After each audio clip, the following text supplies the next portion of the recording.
Queridos, hoje é o nosso último encontro da TMC, então é conveniente aqui nós lembrarmos o objetivo de todo esse projeto que nós fizemos, lembrando que esse é o terceiro de 3 módulos, cada módulo mais ou menos com 10 encontros, 12 encontros, e nós chegamos então aqui ao fim dessa trajetória, desses 3 módulos, que tinha como objetivo principal, que está ali no slogan na tela, desenvolver o nosso potencial. Na linguagem bíblica, muitas vezes isso é chamado de prosperidade, prosperar, que não é só, obviamente, você conseguir alguns bens materiais, é muito mais do que isso, é sua vida frutificar. Frutificar em todas as áreas, frutificar na sua família, frutificar no seu casamento, frutificar também no seu trabalho, frutificar na sua vida ministerial, a sua vida dar frutos.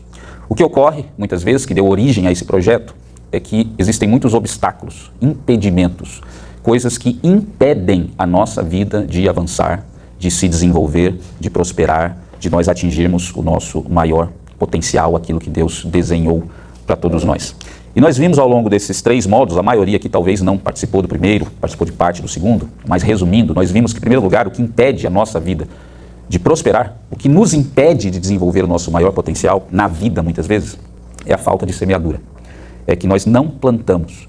E por isso nós trabalhamos no primeiro módulo a questão dos hábitos, porque nós dissemos que plantar não é um dia na sua vida você fazer uma determinada coisa, é você estabelecer um hábito na sua vida, todos os dias você insistir naquilo, aí sim você está plantando, aí sim você vai colher frutos na sua vida.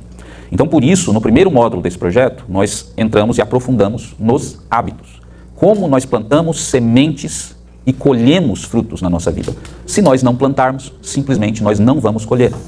E o pior de tudo que nós vimos, que além de nós não plantarmos muitas vezes essas sementes que vão trazer frutos positivos na nossa vida, às vezes nós plantamos, mas plantamos a semente errada, plantamos o hábito errado, e aí o fruto vai chegar.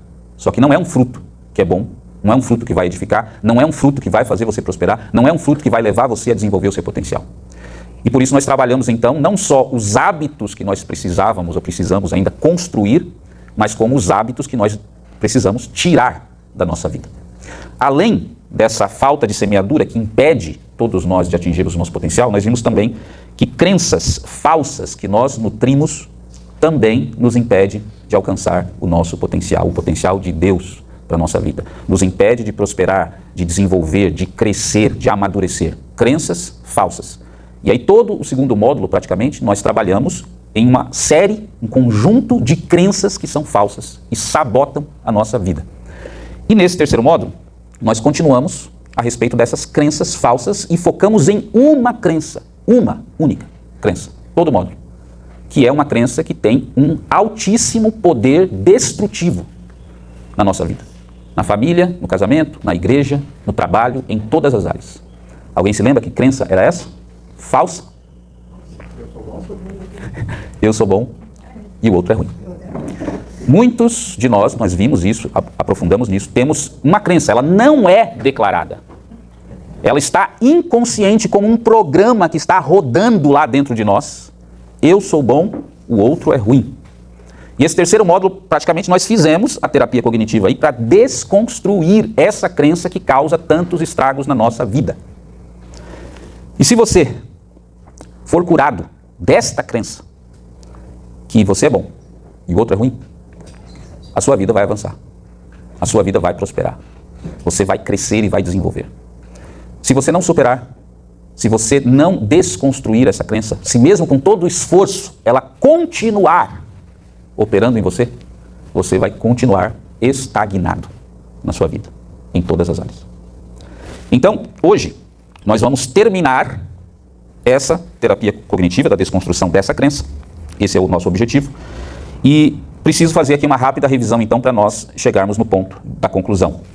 Primeiro, para desconstruir essa crença, eu sou bom, outro é ruim, nós entramos nos estudos do Jung, das 16 personalidades, ou 16 tipos de personalidades, e faltou nós concluirmos a discussão aqui sobre a função inferior. Quem estava aqui domingo passado? Então vocês estavam aqui, acompanharam a nossa discussão aqui sobre a função inferior. Vamos relembrar aqui, a nossa personalidade é formada pela combinação de 4 funções cognitivas. 4. E essas 4 funções cognitivas, elas têm uma ordem de desenvolvimento. Foi lá. 4 funções cognitivas. Então aqui pegando o NTJ, que é o meu próprio caso aqui, vamos ver as 4 funções para relembrarmos. A primeira função é a mais desenvolvida e é a mais consciente. Nenhuma das funções é totalmente consciente, nem a dominante, nem a principal. Ela é mais consciente do que as outras. A mais consciente e mais desenvolvida é a primeira. Aqui no meu caso, foco em padrões abstratos, significado, possibilidades futuras. A segunda função, ela é desenvolvida, só que menos desenvolvida que a primeira. E é menos consciente. Ela é a função auxiliar. Aqui no meu caso, T, foco na solução de problemas gerais, de forma objetiva, impessoal e eficiente.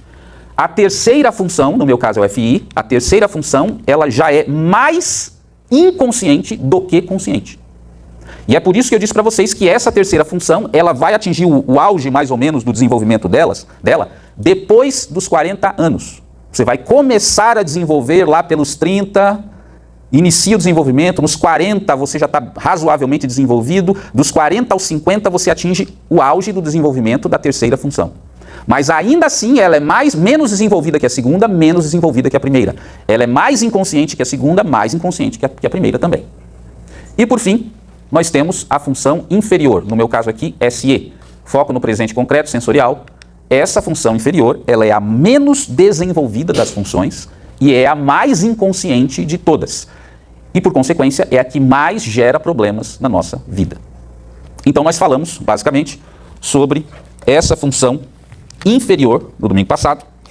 E o que eu disse para vocês, por que essa função inferior gera problemas na nossa vida? Porque não é possível desenvolver essa função além de um nível mínimo de operacionalidade, de funcionalidade. Vou repetir. Por que não é possível? Porque essa função gera problemas? Porque ela não é possível desenvolver essa função inferior. Um exemplo bem simples. Quantos aqui escrevem com a mão esquerda? Tem alguém aqui que é canhoto? Marcelo é canhoto? Sim. Só tem o Marcelo de canhoto. Todos os outros escrevem com a mão direita. Pergunto para vocês. Você consegue escrever bem, exatamente igual a sua mão direita com a mão esquerda? Alguém aqui consegue? Pergunto para vocês. Você acha que se você começar a treinar hoje, todo dia, você vai chegar a usar a sua mão esquerda igual a direita? Não. Você acha que consegue ou não? Eu vou dizer para vocês. Não consegue. É impossível a sua mão esquerda, quem é destro, se desenvolver a ponto de chegar no nível de refino de desenvolvimento que você tem na sua mão direita. A menos que aconteça uma coisa. Exatamente. A menos que você não tenha mais a mão direita. Sabe por que acontece isso? Porque enquanto você tem a mão direita, o seu cérebro está convencido que você não precisa desenvolver a esquerda. Se você perder o seu braço, perder a sua mão, o seu cérebro vai descobrir que você precisa, para sobreviver, desenvolver a sua outra mão. Isso acontece a mesma coisa na linguagem, quando você aprende um idioma novo. Você fala 2 idiomas. Você já conhece pessoas, já viu na televisão, pessoas que falam 2 idiomas. A pessoa que fala um segundo idioma, ela consegue desenvolver no mesmo nível do seu idioma nativo? Não. Não consegue. Ela sempre vai falar que está. Quando o nativo escuta, na maioria das vezes já sabe que não é de lá. Por mais que a pessoa treine. E por que isso acontece? Porque enquanto a pessoa tem um idioma nativo, o cérebro dela não vai desenvolver essa função secundária, que é um segundo idioma. E é por isso, veja só, que enquanto você tem a função superior, e a última função ali, ela é da mesma categoria, nós já falamos sobre isso, você não vai desenvolver a função inferior, com um nível que ela vai chegar a ser boa, eficiente, fina, refinada. Não vai conseguir. Então até aí isso é normal. Qual é o objetivo? Qual seria o objetivo? Você desenvolver essa função inferior no nível mínimo de funcionalidade. Então veja, a tua mão esquerda tem um nível mínimo de funcionalidade? Sim. Você consegue usar para fazer um monte de coisa. Isso é um nível mínimo de funcionalidade. Ela nunca vai ser igual à mão direita, mas ela tem um nível de funcionalidade. Jogador de futebol, ele tem a perna dominante. Quem aqui tem a perna dominante que é canhoto no futebol? Eu também, né? Eu sou destro com a mão e canhoto com a perna. E o irmão também ali, ó. Pode. Então, mesma coisa o jogador de futebol, para quem gosta das metáforas futebolísticas. O jogador de futebol, ele tem a perna dominante, que é a perna que ele chuta. Mas a outra perna, tem o mínimo de funcionalidade ou não? Sim. Ele consegue tocar, ele consegue até cruzar com a perna trocada. Então, isso significa ter um mínimo de funcionalidade. Ela funciona, ela está lá. Ela só não serve para aquele movimento tão refinado. Tem exceções isso? Raríssimas exceções. Raríssimas exceções. Né? Dizem que o Pelé batia falta com as duas pernas. Uma coisa, praticamente, parece que tem um ou dois no mundo, na história do futebol, que faziam a mesma coisa. Você bater, porque você bate falta com a sua perna principal. Aí quando estava de um lado, o Pelé batia com uma perna. Quando estava do outro, ele batia com outra perna. O goleiro ficava louco. Qual perna que ele vai bater? Então, há raríssimas exceções. Inclusive no caso dos idiomas. Há raríssimas exceções, por exemplo, a criança nasce em outro país, aprende desde criança os 2 idiomas e acaba adquirindo uma fluência quase plena nos 2 idiomas. Mas depois de uma certa idade, não consegue mais atingir. Não consegue mais. Qual é o problema principal? O problema principal da função inferior é que para a maioria das pessoas, para a maioria de nós, essa função não está desenvolvida nem no nível mínimo de funcionalidade. Antes de eu continuar, só passo a palavra para o Guilherme, que ia perguntar. Se adaptar, isso vale também para quando for dirigir um carro, né? A gente está acostumado, né? Trocar de marcha com a mão direita, né? Agora, se for lá na Inglaterra, quero ver trocar de marcha com a mão esquerda. Tem um vídeo que é um bom exemplo disso, sabe qual? Do Ayrton Senna dirigindo um carro japonês. E lá no Japão eles também dirigem do lado direito. Se você olhar o vídeo, mostra ele trocando as marchas com a mão esquerda. Com a mão esquerda. Eu acho que, se fosse comigo, não sei se ia dar certo. Tentar trocar a marcha. Vai colocar a primeira, coloca a terceira. Eu consigo trocar de marcha já. Mas você consegue chegar no nível mínimo de funcionalidade, até para dirigir um carro, se for necessário. Ok, qual é o problema? Como eu disse, a função inferior, no meu caso ali o SE, não está nem no nível mínimo. E eu vou explicar para vocês por que a função muitas vezes não está no nível mínimo de funcionalidade. Porque o nosso ego, geralmente, nega, renega, despreza a função inferior. E eu vou dar um exemplo aqui muito claro, para depois você relacionar com você. A minha função inferior é o foco no presente concreto e sensorial. Isso significa coisas concretas que estão acontecendo no presente, no dia a dia, né? Cotidiano, trivial. Eu desprezo essas atividades. Eu nego o valor, a importância dessas atividades. Por quê? Porque a minha atividade principal é foco em padrões abstratos, significados, possibilidade futura, reflexão, mundo das ideias. Então, eu considero essas atividades relacionadas à função inferior como de menor valor. E eu dou exemplos claros para vocês disso, mesmo aqui reconhecendo pecados para vocês. Eu costumo dizer, às vezes a Priscila me pergunta, o que você estava conversando com fulano, com ciclano? E aí uma resposta que sempre sai da minha boca. O que eu respondo, Priscila, lembra? O que você estava conversando? Essa palavra também usa. Mas geralmente eu respondo, futilidades. O que você estava fazendo ali? Futilidades. Porque para mim, essas atividades, como conversar sobre o tempo, que time que estava jogando, que ganhou, não sei o quê, são futilidades. Eu considero menor importância, menor valor. Um outro exemplo, aconteceu ontem mesmo isso. A gente estava voltando para casa de carro, aí a Priscila viu um homem na frente de casa lavando o carro, a calçada, né? Todas essas coisas que os homens fazem, né? Lava o carro, fica polindo. Aí a Priscila, tá vendo? Aí a resposta que eu sempre dou. Qual é, Priscila, lembra? Eu cito uma frase lá do filme Gladiador, não tem aquele imperador, que é o vilão, né? Infelizmente os NTJ no cinema sempre são vilões, a maioria das vezes, né? O Cômodos, isso. Ele fala bem assim, abelhinhas, abelhinhas, sempre tão ocupadas com suas atividades. E aí eu respondo a Priscila, abelhinhas, abelhinhas, sempre tão ocupadas. O que isso representa? Desprezo por aquelas atividades que não tem a ver com a minha função dominante. E aí, às vezes, também, a Priscila lembrou agora, não tinha lembrado dessa. Né? Às vezes, a pessoa fala, faça isso, eu não quero me preocupar com isso, porque isso são coisas mundanas, eu falo. Não no sentido bíblico, né? No sentido que são coisas do cotidiano, são coisas mundanas, que eu não quero me preocupar com isso. Sei lá, trocar uma lâmpada, né? Conversar com o vizinho, coisas mundanas. Tudo isso mostra o quê? Que o meu ego, que é controlado pela minha função dominante, ele despreza, ele nega a validade, o valor do presente concreto e sensorial. E se ele nega, se ele despreza, não é ele que não sou eu, né? O que vai acontecer com o desenvolvimento mínimo dessa função? Não vai acontecer. Não vai acontecer porque eu não reconheço o direito dessa função existir em mim. Eu desprezo essas atividades. Então a função não se desenvolve. E como ela não se desenvolve, ela é negada. E ela é parte integrante da minha vida, inseparável. Por mais que eu negue. ela vai se revoltar. É isso que a gente estava falando no domingo passado. Ela vai se revoltar contra mim e ela vai emergir de forma explosiva, distorcida, porque ela não é desenvolvida, infantil e defensiva. E é aí que o estrago começa a acontecer. Eu nego, ela se revolta. Uma parte de mim que existe e está sendo negada se revolta. Só que aparece de maneira explosiva nos momentos de crise. E aí o que eu faço?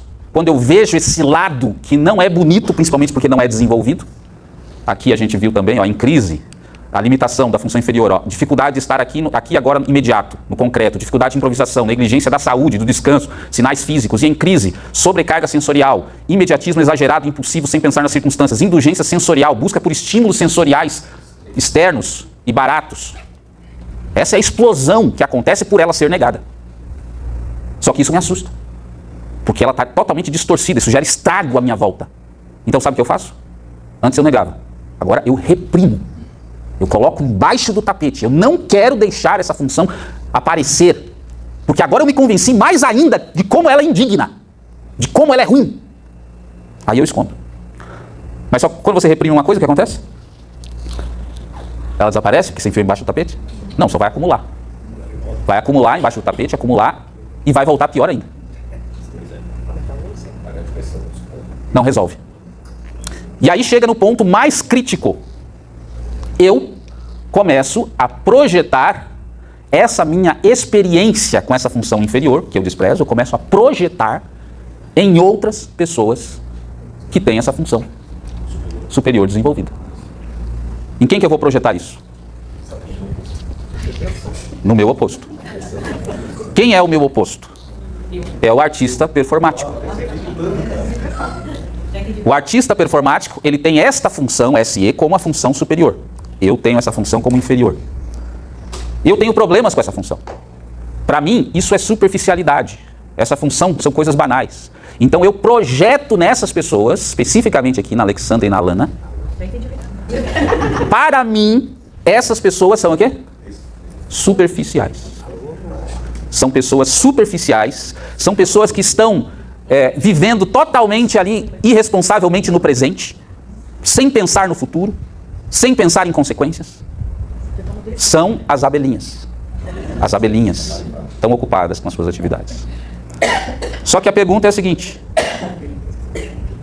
isso que eu estou vendo nela, é ela de verdade? Não.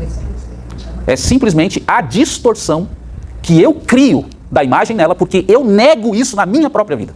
Porque eu já escolhi desprezar na minha própria vida. Eu projeto nelas algo que não representa a realidade. É isso que se chama projeção da sombra.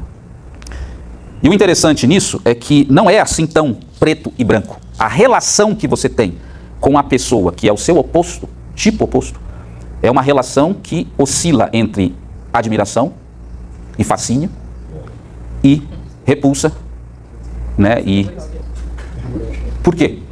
Por que eu pergunto para vocês? Por que a relação com o oposto vai dessa natureza? Amor e ódio. Por quê? Palpites. Porque no final das contas, a função nela é superior, é madura, é desenvolvida. Eu vejo nela algo que eu nem sonho como eu poderia ter. E por isso, em certos momentos, eu fico admirado, eu fico fascinado. Como essa pessoa consegue ser assim? Por outro lado, eu projeto e desprezo. Nossa, que pessoa superficial. Nossa, que pessoa que não pensa, não pensa nas ideias, no significado das coisas, só vive o presente imediato. Isso ocorre com todos nós, com a nossa sombra. Então, veja, a função inferior, o problema dela para todos nós, não é o fato dela ser minimamente desenvolvida, o problema é que ela nem chega nesse ponto, porque nós negamos todas as vias de desenvolvimento, que é a interna e a externa, através do meu oposto, foram fechadas. Ela não vai ser desenvolvida. E aí as consequências desse não desenvolvimento é que a pessoa entra num ciclo de vida de autossabotagem. A sua função inferior está te sabotando o tempo todo. Ela te sabota, por exemplo, quando você explode com outras pessoas. Ela te sabota porque a tua função dominante, ela não se desenvolve saudavelmente. porque ela precisa dessa compensação, mas você não tem a compensação, que é a função inferior.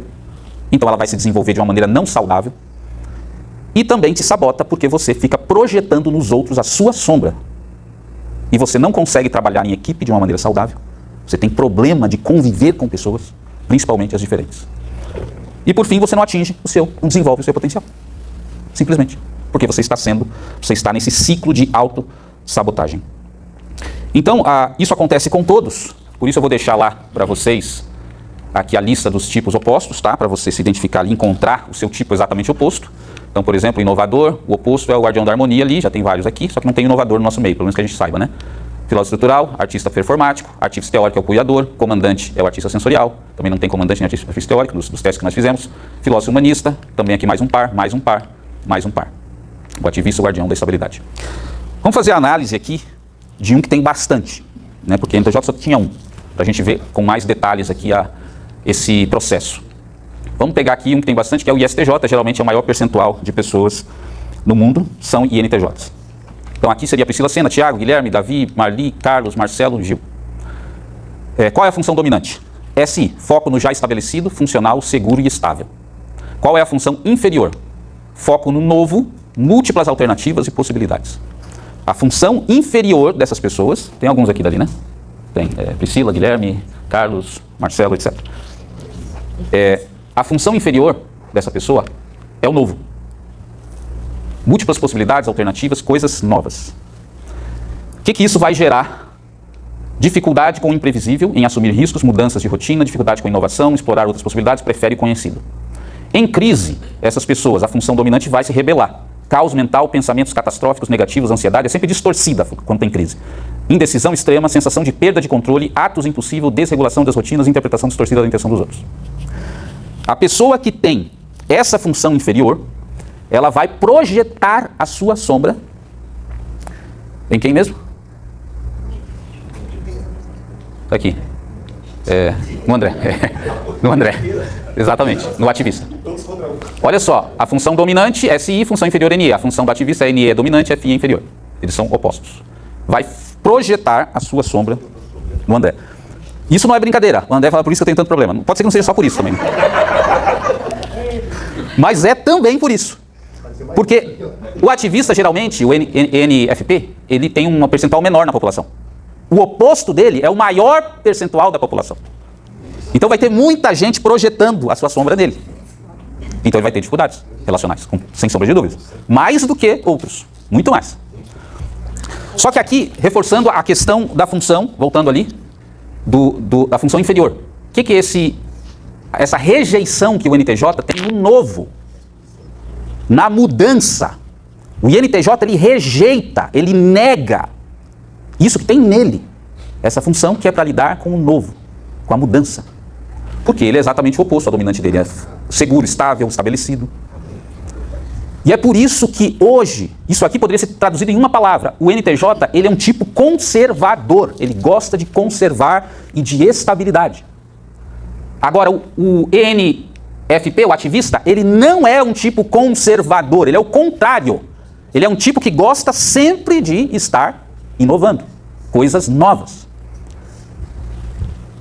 E aí nós chegamos a uma conclusão que é fundamental nos dias de hoje. Que toda essa briga que existe no mundo, não é no Brasil, e não é de hoje, entre pessoas conservadoras e pessoas progressistas. Conservador vem a origem da palavra conservar, manter estabilidade e tradições. Progressista, a palavra vem de progresso, novo, mudança. Toda essa problemática que nós temos hoje é projeção da sombra um no outro. Um distorce a imagem do outro a partir da distorção que tem em si mesmo. O outro distorce a imagem também do outro, porque a grande e única realidade é que os dois tipos são necessários na sociedade. Nós precisamos de mudanças e nós precisamos de estabilidade. Nós precisamos que mudanças que funcionem se tornem estáveis no mundo. Mas essas mudanças que se tornam estáveis não podem ser eternas. Elas têm que se transformar de tempos em tempos. E para isso existem o ativista e o inovador. Tudo isso que nós observamos é projeção. A origem é psicológica. A origem não é ideológica. A ideologia é um passo depois, mas a rejeição visceral que existe é uma questão psicológica. André, diga. Onde entra o maligno na atuação do diabo nessa questão? Isso, segura essa questão aí, porque aí talvez ela se responda na sequência.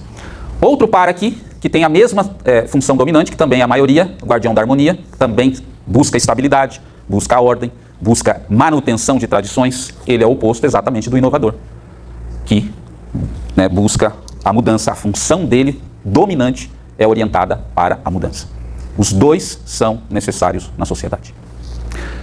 Então, a partir desse panorama aqui, da função inferior, a pergunta que eu faço para vocês é a seguinte: essa questão da autossabotagem, da explosão, da projeção da sombra, tem cura?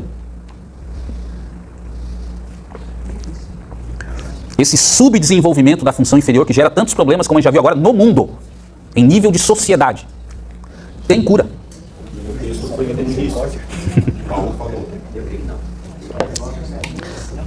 Eu vou dizer para vocês que sim, tem cura.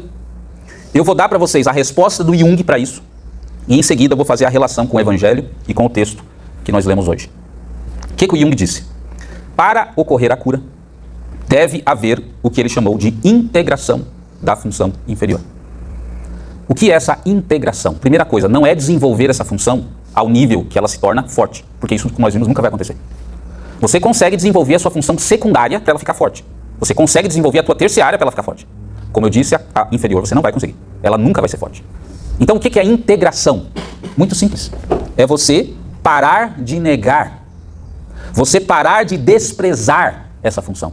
Você parar de rejeitar, de reprimir, de considerá-la como um problema na sua vida para ser resolvido. É isso que o Jung chama de integração. E por que essa integração gera cura, segundo o Jung? Porque quando você aceita o valor desta função, quando você considera a sua existência, o que você acha que vai acontecer em seguida? Com ela? Se você considera o valor dela, o que vai acontecer em seguida? Parar de sabotar, de assombrar. Ela vai ter o espaço para começar a se desenvolver no nível mínimo. Ela nunca vai se tornar forte. Mas lembra, o problema não é esse. O problema é que ela nem no mínimo está. É como se fosse enfrentar a situação. Não, eu vou conseguir. Exatamente, você enfrenta a sua sombra. Você aceita essa sombra, essa limitação que você tem. Você para de negá-la. E eu vou dar um exemplo para ficar bem claro isso, porque o Jung às vezes é meio abstrato. Quando a gente teve problema elétrico aqui, eu trouxe um eletricista, ele veio trabalhar com o filho dele. O filho dele já era mais ou menos adolescente ali. Então o filho estava ali, pelo que eu entendi, ele ia para os trabalhos com o pai, ajudava o pai no trabalho e tal. Mas como qualquer adolescente, ele não queria estar ali. Então o pai mandava ele fazer uma coisa, ele ia com aquela vontade, para fazer. Não queria. Agora imagine até uma situação mais extrema. O eletricista está lá e ele tem que trabalhar com seu filho de 8 anos de idade. Sei lá, por alguma razão. Pergunto.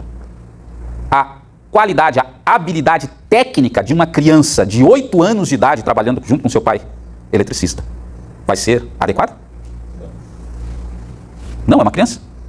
Não tem habilidade técnica adequada. Então o que vai acontecer quando o seu pai estiver trabalhando e o filho junto que deveria estar ajudando ele? É uma criança de 8 anos de idade. Vai atrapalhar a vida do pai. Quando o pai vê, cadê o moleque? Está lá na rua. Manda buscar uma coisa, o moleque vai e esquece de voltar. Aí tem que ir lá. Vai atrapalhar a vida do pai. O que vai acontecer com o pai? Ele vai ficar revoltado, desgostoso, porque tem que trazer o seu filho que só atrapalha. Isso vai facilitar a vida dele ou atrapalhar? Além do filho que está ali, não tem um ajudante técnico preparado para isso, mas além disso ele ainda está indignado porque está nessa situação. Isso vai ajudar ou atrapalhar? Vai dificultar mais ainda. Então veja o que é integrar. Não é o pai fazer um curso relâmpago que o filho vai sair um eletricista com 8 anos de idade, porque isso não vai acontecer. O que é? O que ele tem que fazer? Ele tem que aceitar. Aceitar a realidade que ele tem que levar o filho. Aceitar que o filho não é um auxiliar técnico, que é uma criança. E ele tem que desfrutar. Simplesmente.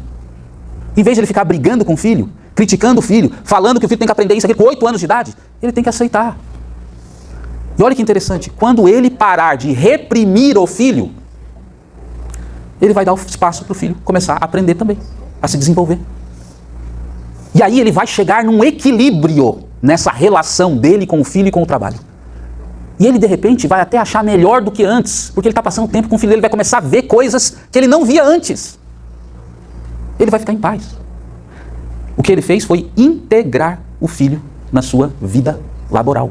Parar de rejeitar, parar de negar, parar de se queixar para o universo que colocou ele nessa situação. Ele integrou.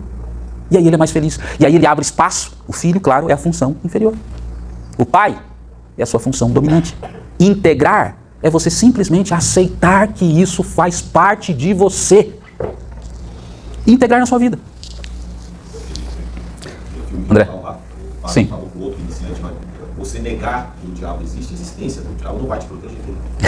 Exatamente. Não adianta ficar negando, né? Ele está lá e não vai parar de agir porque você não acredita que ele existe. E a mesma coisa, negar sua função não vai mudar nada na situação. Então, em primeiro lugar, por que cura? Por que cura isso? Jung está falando. Você aceitar. Porque resolve esse conflito interno seu. Porque diminui o conteúdo reprimido. E aí a pessoa começa a parar de explodir, ter essas explosões, porque ela está aceitando isso. Para de reprimir. Começa a resolver o conflito. Mas por que cura em segundo lugar? E essa é a parte mais importante. Porque você abre espaço para a aceitação do tipo oposto. Se você aceita essa sombra, essa limitação que você tem, se você começa a resolver esse problema em você, a consequência imediata é que você para de projetar no seu oposto a sua distorção. E se você para de projetar no outro, você abre espaço psicológico para aceitá-lo. Porque antes não existia espaço psicológico para isso. A rejeição era visceral. Mas agora você abriu o espaço para aceitar o seu tipo oposto. E aí nós chegamos no que eu diria aqui que é um plot twist, né? Sabe, no filme, no final, quando tem aquela grande virada que o Jung apresenta. Quando você para de projetar a sua sombra no outro, no seu oposto, principalmente, o seu oposto se torna o maior catalisador, acelerador do desenvolvimento da sua função inferior. Quando você para de projetar e começa a aceitar o seu oposto, ele, em outras palavras, vai se tornar o maior mestre seu, para te ensinar aquilo que você precisa na vida, que é o quê? A função inferior. E aí o Jung disse assim: a sombra é o caminho para a aceitação da sombra, é o caminho para a individuação. Individuação é o termo que ele usava para o desenvolvimento pleno da pessoa, do self. Olha só o que ele está dizendo. Aceitar a sombra é o caminho para o desenvolvimento pleno da pessoa. Aceitar o seu tipo oposto. Eu não sei se vocês já ouviram falar, tem um autor que se chama Joseph Campbell, que escreveu um livro muito famoso, no começo do século XX, O Herói de Mil Faces. É nesse livro que consta ali a jornada do herói, que é usada praticamente em todos os filmes de Hollywood, na literatura, que é a mesma estrutura de desenvolvimento de um herói. Só que o interessante é que o Joseph Campbell, ele não estava pensando no cinema. Ele era um acadêmico, uma área especializada chamada mitologia. Ele estudava as mitologias de todas as civilizações. E aí ele tirou uma estrutura que ele via nos livros sagrados, e também não sagrados, de várias mitologias. Toda mitologia tem um herói. Esse herói, ele cumpre várias etapas até atingir o seu propósito. Ele pegou isso e escreveu num livro. E aí as pessoas voltadas para a literatura, para o cinema, pegaram isso e enfiaram nos filmes, né? Daí todo filme, porque eles percebem que isso tem uma alta adesão na atenção e de impacto nas pessoas. E a gente entende porque não é à toa, porque na verdade ele está tirando isso da história da humanidade. E tem uma frase famosa que é atribuída por Campbell que se aplica muito aqui.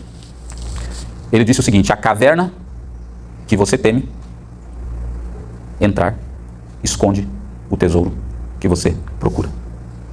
A caverna que você teme entrar esconde o tesouro que você procura na sua vida.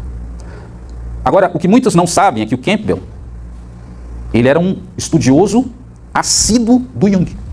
Viveram na mesma época. E o que ele traduziu nessa frase poética é basicamente tudo que o Jung colocou nos seus livros, por exemplo, Símbolos de Transformação dos livros do Jung. Que ele diz o seguinte: o ouro, que representa o tesouro, que representa a sua transformação, que representa aquilo que você precisa na sua vida para atingir o seu máximo potencial. O ouro, o Jung falou, está guardado na caverna pelo dragão. A caverna é o seu inconsciente e o dragão é a sua sombra.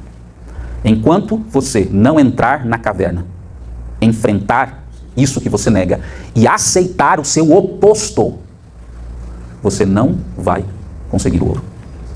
Você não vai chegar na transformação. Você não vai desenvolver o seu potencial máximo.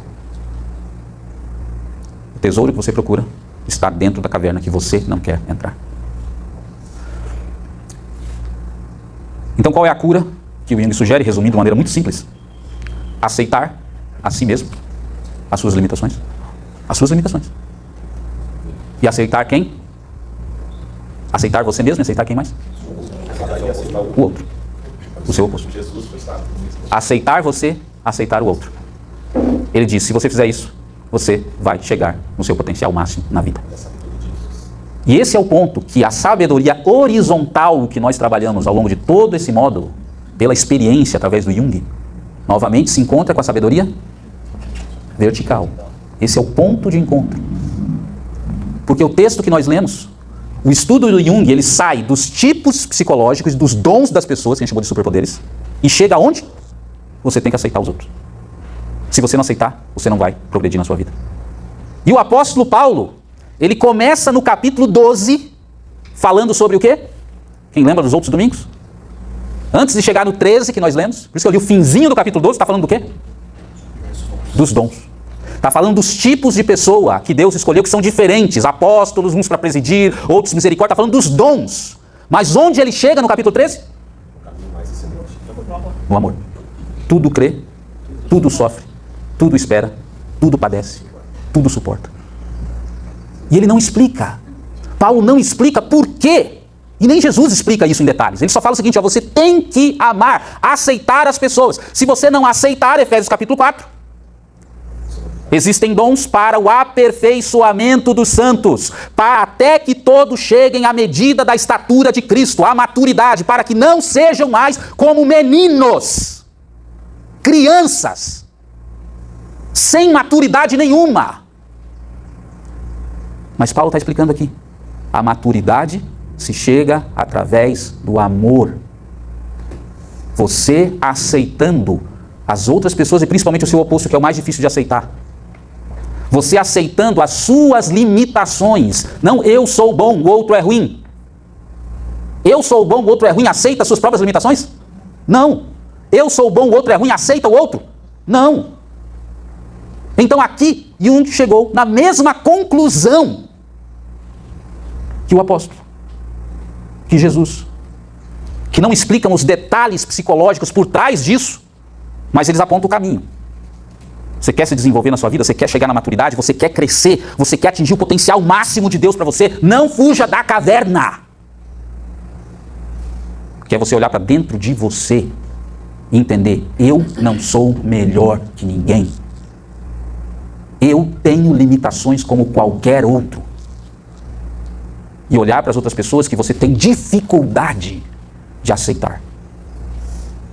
E você entender que essa é a caverna que você tem que entrar. E você tem a opção de fugir. Pode fugir. Pode negar. Só que eu digo para você, você não vai viver o seu potencial. O potencial de Deus para você aqui na Terra, não. Não é fazer uma oração uma vez na sua vida, colocar o seu nome na capa da Bíblia e você vai viver o seu potencial aqui nessa Terra. Não vai, não. Porque o que tem nessa Bíblia que você colocou a data e quando você se converteu, tem um monte de coisas escritas. E sabe, uma das coisas que está escrito lá, que você tem que aceitar. Então se você não quer aceitar, não aceite.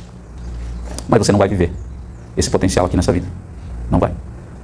Agora, se você entendeu essa mensagem, se todo esse processo foi suficiente para desconstruir essa crença, eu sou bom, outro é ruim, então se prepare, porque a sua vida vai começar a avançar. E rápido. Em todas as áreas. Porque você encontrou a chave, o caminho, a caverna que vai te levar para o crescimento, que já tinha sido deixada há mais de 2000 anos atrás por Deus. Só que as pessoas às vezes precisam de detalhamentos para acreditar. Irmão Filemão. O próximo versículo diz que aquele que não ama não conhece a Deus, porque Deus é amor. Então o texto de 1 Coríntios capítulo 13, eu costumo pensar ali. A sua sombra, ela é ruim? A sombra no sentido de Jung ali, que é a função inferior. Ela é ruim? Ela é pecaminosa? Não. A gente é que distorce ela. Ela não é pecaminosa. Mas quando nós rejeitamos essa parte de nós, Quem nós estamos rejeitando, na verdade? Além de nós, mas quem essencialmente nós estamos rejeitando que nos fez assim? Toda rejeição de uma parte de você, da sombra, é uma rejeição de Deus, o Criador. Você não está rejeitando só você. Você está rejeitando a crença no amor divino. E se você rejeita a crença do amor divino, você também não ama esse Deus. O teu desprezo por uma parte de você é um desprezo em relação a quem criou você. E por isso nós temos um triângulo, que é o amor a Deus, que vai refletir na sua aceitação integral, não só de uma parte. E que, como nós vimos agora, e Jung nos ajudou, vai refletir na sua aceitação do outro. Sem esse triângulo, não funciona. Você tem que amar a Deus, de verdade, não é de boca. Isso se reflete na sua aceitação. No amor, amar o próximo como a si mesmo. Amar você integralmente, não é só uma parte. Inclusive isso que você chama de limitação. E que se reflete em amar o outro. Por isso, lá no começo, ou no meio, não lembro, eu falei que 3 coisas que você precisa aceitar se você quiser mudar a sua vida completamente. Você tem que aceitar a si mesmo. Muita gente não aceita a si mesmo. Em muitos níveis. Você precisa aceitar as contingências da vida, que é a vontade soberana de Deus, que acontecem coisas que você não entende e você tem que aceitar. Enquanto você resistir, você não vai experimentar a boa, perfeita e agradável vontade de Deus. E você tem que aceitar os outros. Esse é o resumo. Se você aceitar essas 3 coisas, a sua vida vai se transformar completamente. Enquanto você continuar resistindo, a sua vida não avança, você continua estagnado. Agradeço a todos vocês que participaram aí por esse tempo. Aproveito para comunicar a vocês que eu encerro hoje as minhas atividades aqui à frente da Escola do Reino. Eu não vou continuar a partir do ano que vem trazendo essas atividades, esses estudos. Já conversei com o pastor Rogério.